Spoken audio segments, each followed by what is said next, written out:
Olá, pessoal. Bom dia, boa tarde ou boa noite. Eu queria mostrar para vocês a aula do sistema urinário, a aula teórica dele, né? Então, para a gente poder avançar nas aulas práticas. Então, o conteúdo de aula teórica fica pelo menos visível para vocês aqui, tá bom? Deixa eu só ver se ele vai funcionar. É, aparentemente não tá. Deixa eu mudar o modelo.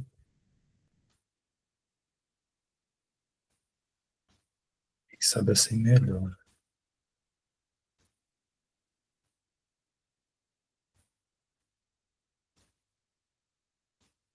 Se vai.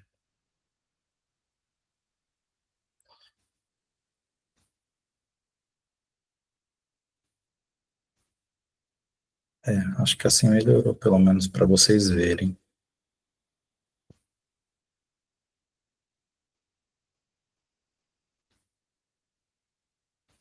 Bom, então quando a gente fala do sistema urinário, algumas coisas são importantes da gente decidir ou da gente dizer. Onde se localiza o sistema urinário, né? Qual a função dele, né? E a relação que eles têm com outros órgãos e componentes do corpo. Então, para entender essa relação, a gente já começa por eles, né? Junto com o sistema respiratório, o digestório e o tegumentar, esses sistemas formam o sistema excretor do corpo. Mas por que que eles são os sistemas excretores, né? Quando você respira, você libera, né, expulsa gás carbônico. Quando você se alimenta, você absorve os alimentos e você expulsa aquilo que não é utilizado para você, que são as fezes. O nosso sistema tegumentar também produz suor e produz sebo, oleosidade, né, que são coisas que são excretadas para fora do corpo, né? Então, junto com o sistema urinário que secreta a urina, a gente tem o sistema excretor, né? A principal função do sistema urinário é manter o equilíbrio hídrico do corpo, né? A gente fala que equilíbrio hídrico e eletrolítico, ou seja, a quantidade de sais que tem dentro do organismo ali, né?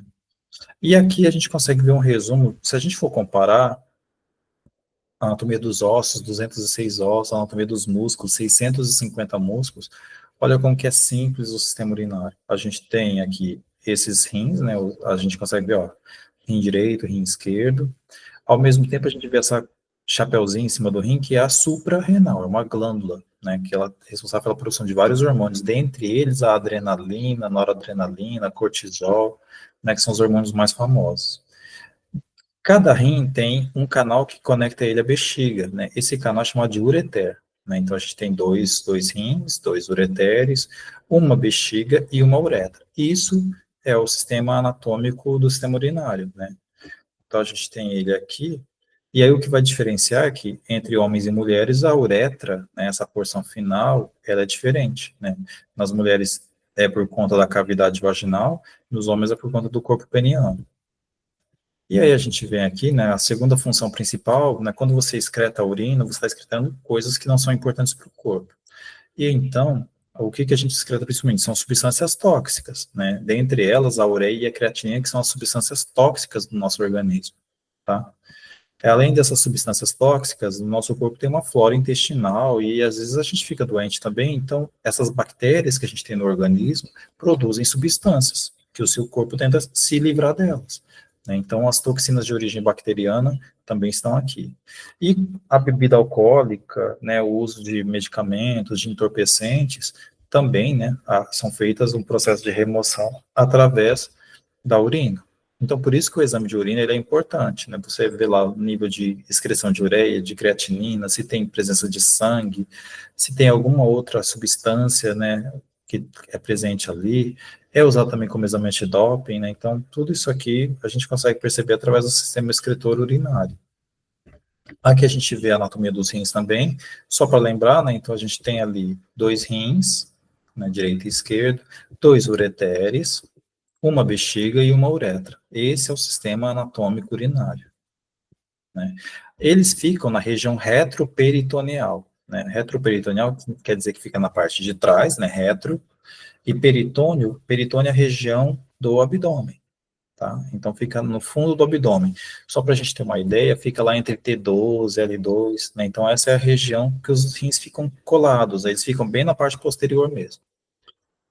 Os nossos rins, eles são responsáveis por filtrar o sangue. Então, nessa filtração do sangue, eles recebem de 20 a 25% do débito cardíaco. O débito cardíaco é cada vez que o coração bombeia, né, que ele faz a sístole dele, né, a diástole dele, a sístole, né, ou seja, cada batimento dele, ele bombeia um pouco de sangue. Desse pouco de sangue, 20 a 25% vão para os rins, passam pelos rins, né. E aí, dá mais ou menos 1,2 litros por minuto. Lembrando que esse valor é de alguém que está, que nem vocês aí agora, né, assistindo a aula, sentadinho, deitadinho, né. Num dia, os nossos rins filtram 1.728 litros de sangue, né. Então, isso dá mais ou menos de 1.300 a 2.400 litros, 2.400, 2 litros e 400 ml de urina, tá? Para ficar mais claro, né? Para não entender que é 1,3 mil, né? Então, esse é mais ou menos os valores de normalidade. A gente tem que lembrar que cada pessoa tem um metabolismo. Tem quem urina muito durante o dia, tem quem urina pouco. Tem as pessoas que bebem água e, consequentemente, também produzem mais. Tem as pessoas que bebem menos água e produzem uma urina mais concentrada. Aqui a gente consegue ver pelo exame de imagem, né? Ó, isso aqui é o rim, né, essa partezinha aqui. Aí vocês conseguem ver também, ó, o ureter, né, descendo até a bexiga, e a bexiga está bem cheia, né? A bexiga cheia, ela fica com aspecto arredondado, tá? Então, se a gente for ver o posicionamento dos rins, olha lá, 12ª vértebra torácica, 12ª, né, costela, né, as costelas flutuantes. Então, a gente está vendo que os rins estão alojados ali pertinho. A gente já falou, né, entre T2 e L3, o posicionamento. Uma característica de curiosidade, o rim direito ele é 2 centímetros mais baixo que o esquerdo. O motivo disso se deve por conta que a gente tem o fígado, né, no lado direito. E aí o fígado faz com que o rim que está logo abaixo dele fique um pouco mais para baixo, tá? Como todo órgão que a gente viu até agora, né, a pele tem membrana, os ossos têm o periósteo, os músculos têm o epimísio, perimísio e endomísio. Aqui a gente também tem, né, as camadas que envolvem os rins. Essas camadas são a cápsula renal, cápsula adipósia e fáscia renal. São as 3 camadas que protegem o rim. O rim é um órgão bastante delicado, tá? Pode não parecer, mas ele é bem delicado. Então a gente consegue ver ele, né, e ver a estruturação dele. Esse é um rim, né, recém-extraído, então ele tem essa coloração assim, né, a coloração vermelho escuro é só quando a gente tira essas membranas de proteção, a gente vê aquele vermelho mais intenso, mais escuro mesmo. E o rim tem partes, né, então a gente consegue ver aqui na parte 1, que são aquelas cápsulas que a gente falou agora, né, cápsula adiposa, renal, a fáscia. Depois a gente tem o córtex, né, que é essa região mais profunda, e a medula, que é a região mais profunda ainda desses rins. Para os rins funcionarem, eles precisam de uma artéria que entre e leve o sangue para alimentar as células e também para ser filtrado, e uma veia que vai levar o sangue filtrado, tá? Então a gente vai ter lá a artéria, a veia renal e o ureter que vai pegar o resultado do que foi filtrado, né? Então se a gente pensar lá daqueles 1.728 litros de sangue que resultam em até 2.400 litros de urina, né? Então a gente vê, né, que tem um percentual aí a ser filtrado. Aqui mesma coisa, só que com mais detalhes, né, a gente consegue ver, né, ureter, uretra, e esse pontinho aqui, que é a parte funcional do rim, né. Ah, mas é só isso? Não, cada rim tem 1 milhão desses aqui, que são os néfrons, tá? Acho que a gente vai ver ele mais de pertinho agora, ó. Peguei aqui a camadinha do córtex renal, dei um zoom nela, ó, olha a quantidade de néfrons que a gente tem. Ah, mas como que eu sei que aqui tem vários? Cada néfron tem uma cabecinha que é um glomérulo renal. Né? Então, tem 1, 2, 3, 4, 5, 6 aqui que a gente consegue ver nesse aumento, tá? Eles ficam logo acima da pirâmide renal. Então, o néfron é a parte do rim que realmente filtra, né, a região. E ele tem algumas porções, né, a cápsula glomerular, que é aquela que eu te falei, aquela parte redondinha. Depois ele tem túbulo contorcido proximal e distal, ramos descendente e ascendente. Então, se a gente olhar ali, deixa eu ver. Aqui a gente consegue ver que tem muitos néfrons ali, né? Felizmente. Tá? Existem algumas doenças que afetam na infância e em alguns adultos, que é a nefrite ou glomerulonefrite, que é uma inflamação dessa região que faz com que urinar cause muita dor. Lembra aquela cabecinha que a gente acabou de ver? É essa aqui, ó, que a gente chama de glomérulo, né? Aqui dentro, se a gente aproximar esse pedacinho menor, né, acho que vocês estão vendo aí pelo laser, a gente vai ter isso aqui, ó. O que é interessante isso aqui? Parece uma peneira, e é realmente, no qual as hemácias não conseguem passar, então a gente não perde naturalmente hemácias na urina. Quando começa a perder, é um sinal de alerta, tá? Então as hemácias passam por aqui, o líquido desce, né, não totalmente, mas desce uma porção de líquido, e as células de defesa, né, os glóbulos brancos, vermelhos, eles não passam por ali, tá? Pegando esse néfron, né, e destrinchando ele, a gente consegue perceber, ó, a cápsula do glomérulo renal está aqui, túbulo contorcido proximal, né, alça de Henle, tubo coletor. O que tem de interessante aqui? A água é um recurso muito caro para o nosso corpo, então ele elimina o mínimo do mínimo. Então a gente tem aqui o glomérulo, células hemácias passam por aqui e continuam o caminho delas. Aí na primeira porção ele filtra a água, ele tira o máximo de água que ele pode. Ok, continua. No segundo momento ele tira o máximo de água de novo, a filtragem da filtragem. E com isso, a gente tem a produção da urina aqui embaixo, né? Então, passa por dois processos de filtração dentro do glomérulo, tá? A gente já falou que os rins são retroperitoneais, né? Os ureteres, que são os cabos de conexão entre o rim e a bexiga, também são, né? São a parte mais longa do sistema urinário, eles têm mais ou menos 25 centímetros de comprimento. Se a gente pensar em um adulto com 1,85 m e um adulto com 1,50 m, obviamente esses tamanhos serão diferentes. A gente está falando aqui de valor de média, né?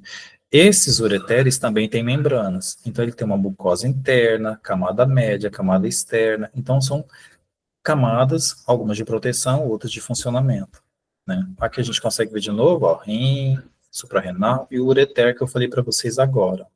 Ele também é retroperitoneal, então ele também acompanha a parte posterior da coluna.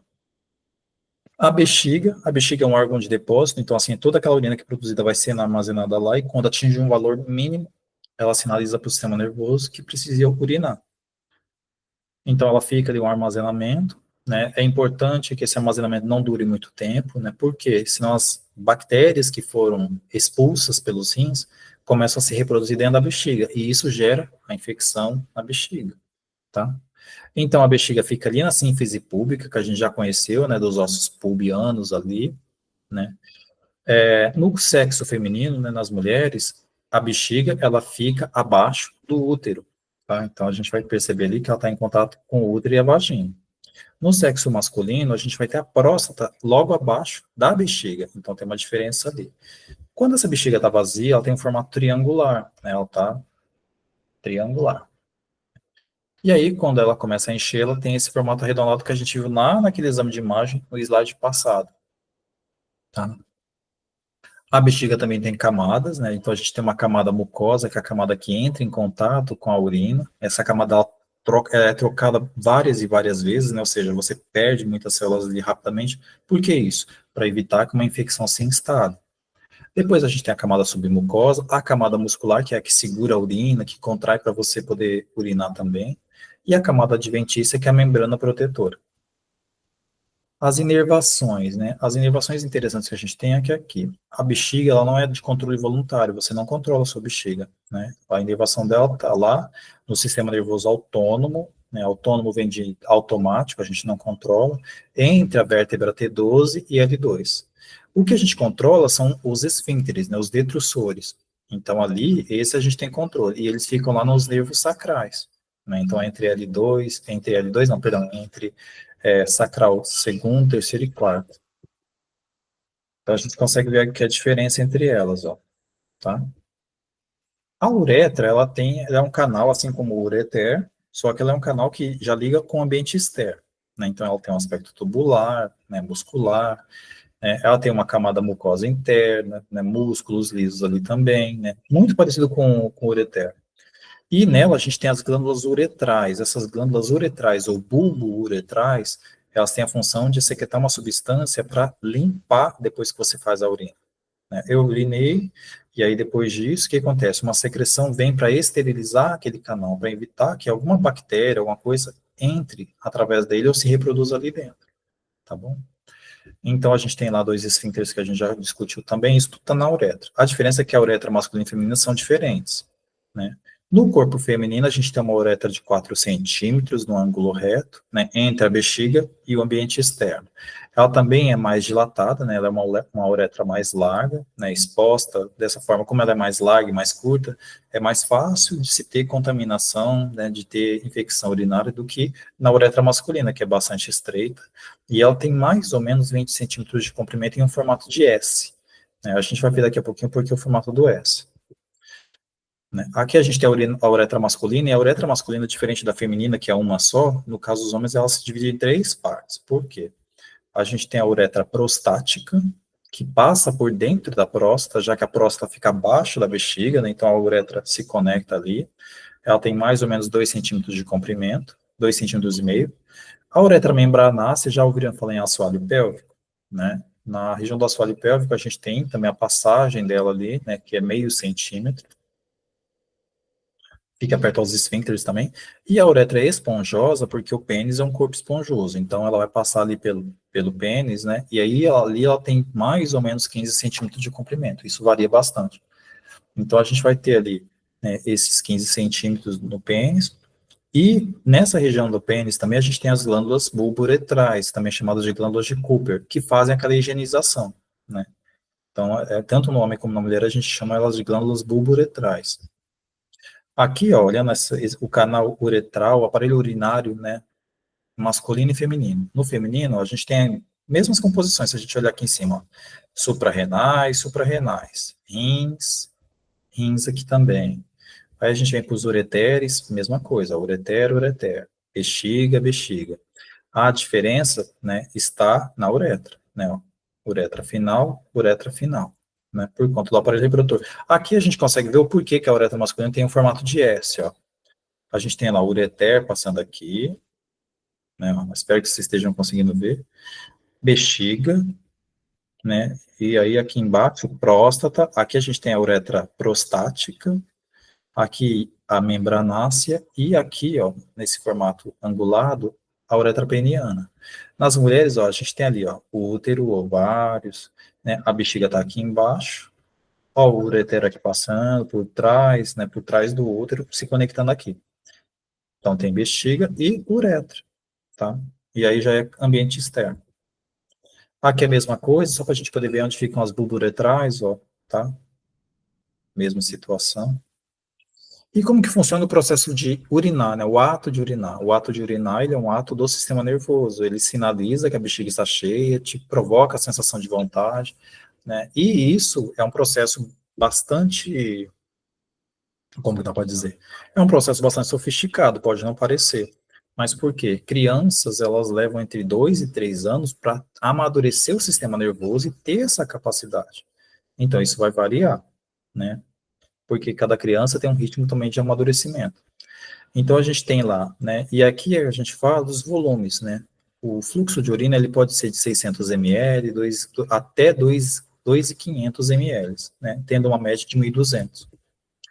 E um outro ponto que é importante é a cor da urina para perceber se está hidratado ou não, né? Isso principalmente para o pessoal aí que vai para o ambiente hospitalar, né? A pessoa hidratada vai ter urina nesses 3 aspectos aqui, né?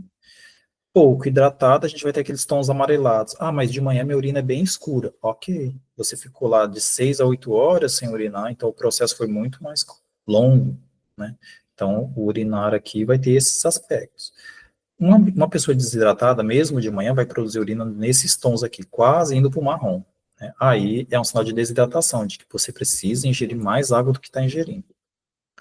E quando que a gente tem disfunções ou distúrbios urinários? Na infância, um dos motivos é o atraso motor, e crianças podem ter atraso motor, né? Isso em N situações, né, do autismo, de outras situações que podem levar uma criança a ter o atraso. O bullying escolar, e isso vai ser uma situação diferente, né? A criança já fazia xixi no banheiro, bonitinho, e de repente ela começa a urinar na cama à noite, né? Por motivos de medo, de briga, alguma coisa, aí pode ser uma situação conectada ali, pode ser. Né? Violências e traumas também, essas violências pode ser o convívio com um parente agressivo, né, ou, o presenciar, né, a violência entre pai e mãe, né, isso pode causar esses traumas e fazer com que as crianças também façam xixi na cama e tudo mais. No adulto, os motivos são outros, né? Então, assim, a pessoa pode ter alguns distúrbios urinários, como ardência, coceira, urinar, né? Perda de continência, por quê? Presença excessiva de bactérias na urina, alguma DST, doenças genéticas, né? Então, a pessoa pode ter alguma doença, alguma disfunção que pode levar a essa dificuldade de controle, e isso pode desencadear lá na vida adulta, na velhice também.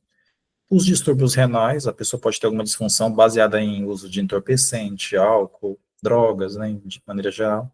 Traumatismos, né, então a gente tem que lembrar que os rins são bastante delicados, eles ficam colados ali na parede posterior do corpo. Uma pancada muito brusca na região posterior da sua coluna pode machucar os rins, pode gerar a hematúria, que é o sangramento na urina, né, assim como uma queda de moto, um acidente de carro, né, então esses traumatismos podem levar a isso. A insuficiência renal, os rins começam a não ter mais a capacidade efetiva de filtragem, e aí com isso, né, esse indivíduo pode ser levado à hemodiálise, porque sim, se os rins começam a não conseguir jogar fora o que é lixo, né, ele começa a permitir que doenças se propaguem pelo corpo. E é isso, gente. Espero que tenham aproveitado. E na aula prática a gente vai ver esses sistemas, que só para a gente lembrar são poucos, né? Suprarrenal, rins, ureteres, bexiga e uretra, né? Então são 5 itenzinhos aí, tá bom? Deixa eu voltar lá para encerrar. Até logo.